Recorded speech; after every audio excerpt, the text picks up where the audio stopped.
Bendiciones a todos mis amados hermanos. Un abrazo para cada uno. La palabra de Dios es viva y eficaz. Obedecer a Dios no siempre es fácil, pero es lo más sensato que podemos hacer. La Escritura está lleno de ejemplos donde quienes se enfrentaron a la realidad de cumplir la voluntad de Dios, aunque estaba fuera del alcance, incluso fuera de la lógica humana. Muchas veces nos enfrentamos a eso. No permitamos que la lógica humana o la lógica sentimental almática nos guíe a nosotros para desobedecer a Dios. No permitamos que otras personas o que el sistema de este mundo nos desvíe. Vivimos en un mundo donde la atmósfera está basada y está gobernada por el príncipe de este mundo, y la corriente de este mundo quiere destruirnos a nosotros y meternos y sujetarnos y meternos en el sistema de ellos. Es decir, quiere cambiar nuestra conducta, quieren cambiar nuestro carácter y quieren hacer todo ese tipo de cosas en nosotros. El apóstol Pablo nos da un consejo de cómo conocer la voluntad de Dios y obedecerla. Romanos 12:2 dice la Escritura que no nos adaptemos a este mundo. No vivamos según la conducta de los hombres de este siglo, dice. No nos adaptemos a las costumbres del siglo. No nos adaptemos al sistema en el cual estamos viviendo, porque podemos estar viviendo en la desobediencia a Dios.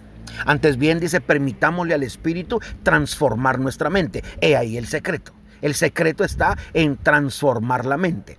¿Quieres tú, quiero yo, poder obedecer a Dios y conocer cuál es su voluntad? Lo primero y lo más importante es que nuestra mente debe ser transformada de no estar viviendo en un ambiente, en una esclavitud bajo la corriente de este mundo, sino en la obediencia del Espíritu. No siempre la lógica humana nos va a llevar a entender cuál es la voluntad de Dios. Por eso su palabra nos guía.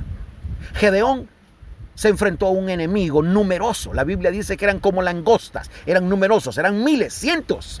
Sin embargo, Dios le redujo su ejército solamente a 300 personas.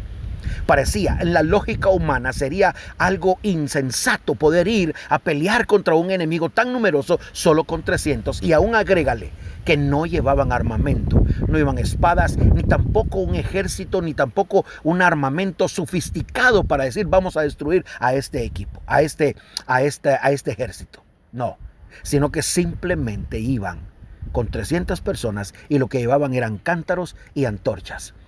Pero lo que representa cada una de estos elementos es algo maravilloso. Sin embargo, no era el ejército ni tampoco el armamento lo que iba a hacer, lo que iba a dar la victoria, sino la obediencia. Dios no destruyó a los enemigos de Gedeón porque Gedeón fuera bueno, fuera aquí, y porque su ejército tuviera tanta habilidad para pelear contra los soldados, sino por la obediencia. Se sujetaron a la obediencia, se sujetaron a obedecer a Dios, y Dios, con una antorcha y un golpe de un cántaro, destruyó un pueblo numeroso. Te sorprenderías de qué manera Dios te quiere dar victorias, y quizás no es por la vía que tú piensas, y quizás no es por la ruta que tú crees, porque si es la ruta que no está en la voluntad de Dios, posiblemente perderás la batalla. Pero si vas tras la corriente del Espíritu, y como el Espíritu te indica, porque no es con ejércitos ni con espadas, sino con mi Santo Espíritu, que vendrá la victoria. David tuvo en sus manos a su enemigo, sin embargo no era la voluntad de Dios que él matara a su enemigo, sino que le dejara que Dios se encargara de él.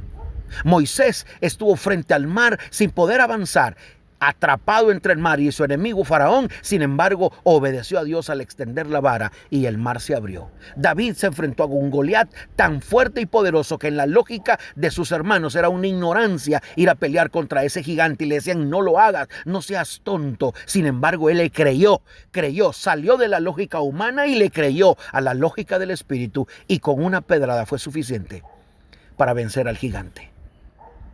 Ananías y Zafira decidieron no darle todo lo que habían prometido a Dios y terminaron mal. Sin embargo, aquella viuda que dio menos que Ananías y Zafira, mucho menos, simplemente 2 monedas, agradaron a Dios. No es lo que das, no es la cantidad, ni es lo que estás tratando de dar para impresionar a Dios. Es tu obediencia la que va a hacer que Dios se mueva tras de ti, delante de ti y a tu lado.